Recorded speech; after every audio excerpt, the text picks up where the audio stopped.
Corona vaccine बनाने वाली company serum institute of India को रॉ मटेरियल न मिलने के चलते इन दिनों दिक्कतों का सामना करना पड़ रहा है। इस परेशानी से बाहर निकलने के लिए कंपनी ने केंद्र सरकार से मदद मांगी है और अमेरिका से जरूरी रॉ मटेरियल का इंपोर्ट कराने की अपील की है। जी हाँ दोस्तों, कॉमर्स सेक्रेटरी अनूप वाधावन और विदेश सचिव हर्षवर्धन श्रृंगला को पुणे स्थित SII में सरकार और रेगुलेटरी अफेयर्स के डायरेक्टर प्रकाश कुमार सिंह ने एक चिट्ठी लिखते हुए कहा, अमेरिकी सरकार ने डिफेंस प्रोडक्शन एक्ट लागू किया है, जिसके कारण कंपनी को वैक्सीन बनाने में ज़रूरी प्रोडक्ट जैसे raw material, single use tubing assembly और स्पेशल केमिकल अमेरिका से इंपोर्ट करने में मुश्किलें हो रही हैं। उन्होंने आगे कहा कि SSI में बनने वाली कोविशील्ड वैक्सीन भारत और दुनिया भर में व्यापक रूप से इस्तेमाल किया जा रहा है और लाखों लोगों को इसका टीका लगाया जा रहा है।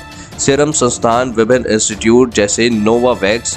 कोडेगेनिक्स आदि के साथ तकनीकी सहयोग से कई अन्य कोविड-19 टीके के प्रोजेक्ट पर काम कर रही है, जिसके लिए वह कई ज़रूरी प्रोडक्ट अमेरिका से इंपोर्ट पर निर्भर करते हैं। अपनी चिट्ठी में सिंह ने आगे कहा, डिफेंस प्रोडक्शन एक्ट के तहत अमेरिकी सरकार ने 2 प्रायोरिटी सिस्टम, डिफेंस प्रायोरिटी और आवंटन सिस्टम प्रोग्राम और हेल्थ रिसोर्स प्रायोरिटी की स्थापना की है। HRPAS के 2 मेजर कंपोनेंट हैं। प्रायोरिटी कंपोनेंट के तहत टीके के प्रोडक्शन के लिए ज़रूरी इंडस्ट्रियल